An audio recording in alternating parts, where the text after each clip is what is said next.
প্রবৃত্তি করে প্রত্যেকদিন সকালে দাড়ি চাচা লাগে, তার নাম প্রবৃত্তি। প্রবৃত্তি কাকে বলে? টাকনোর নিচে ব্যান্ডটা পরলে ভালো লাগে, তার নাম প্রবৃত্তি। প্রবৃত্তি কাকে বলে? দোকানে বসে আড্ডা পিটছি, গল্প করছি, আজান হয়ে গেছে, মসজিদে যেতে পারছি না, তার নাম প্রবৃত্তি। প্রবৃত্তি কাকে বলে? ফ্যাশন বোরকা পরে ঘুরতে ভালো লাগে, তার নাম প্রবৃত্তি। প্রবৃত্তি কাকে বলে? স্বামী ছেলে থাকার পরেও বেশ শর্মা হয়ে হাট বাজার করতে ভালো লাগে, তার নাম প্রবৃত্তি। মুসলিম বোন, আপনাকে বলছি, আপনি খুব ভালোবাসা দেখিয়ে মসজিদে এসেছেন, আমারও পক্ষ থেকে আন্তরিকতার অভাব নেই। আপনি আমার একজন দ্বীনী বোন, আপনাকে আমি অনেক অনেক অনেক বেশি মূল্যায়ন করি। তবে আমার বিনীত অনুরোধ, আজকের পরে আপনি কোনোদিন ফ্যাশন বোরকা গায়ে উঠাবেন না।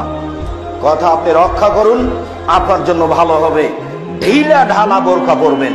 সময় অল্প, কয়দিন ছিল?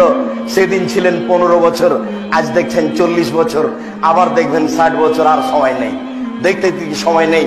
অতএব ফ্যাশন বোরকা পরে হাট বাজার করে নিজেকে সফল মনে করিয়েন না। হাট বাজার করার জন্য স্বামী আছে, ছেলে আছে, দেবর ভাসুর আছে, ওদের উপরেই ছেড়ে দেন, যা করছে করুক, যা হবে সেটাই খুশি, যা করবে সেটাই খুশি। নিজে ভালো বলে সংসার ভালো করার চেষ্টা করবেন না। ছেলে যেটা ভালো বলেছে সেটাই ভালো, স্বামী যেটা ভালো বলেছে সেটাই ভালো, দেবর ভাসুর যেটা ভালো বলেছে সেটাই ভালো, কাজের লোক যেটা ভালো বলেছে সেটাই ভালো। প্রবৃত্তি দেখিয়ে আপনি রোজা থাকতে পারেন, সিয়াম থাকতে পারেন না, অসম্ভব, ভুল সিদ্ধান্ত। সিয়াম আপনার পক্ষে কথা বলবে না। সিয়াম বলবে, রব্বি, হে আমার প্রতিপালক, আমি তাকে দুটা কাজ করতে দিনি, এক খেতে দিনি, আমি প্রবৃত্তি মন মতো তাকে চলতে দিনি। মন মতো চলা কাকে বলে? হজবাতের নারবি শাহওয়াত, হজবাতের জান্নাত বিল মাকারে। বুখারী, মুসলিম, আবু দাউদ, নাসাই, তিরমিজি, ইবনে মাজাহ, পৃথিবীর সব গ্রন্থে আছে। মুহাম্মদ সাল্লাল্লাহু আলাইহি সাল্লাম বলেন, ত্যাগ তিতিক্ষা নিয়ম দিয়ে জান্নাত ঘেরা আছে, আর মন মতো চলা দিয়ে জাহান্নাম ঘেরা আছে।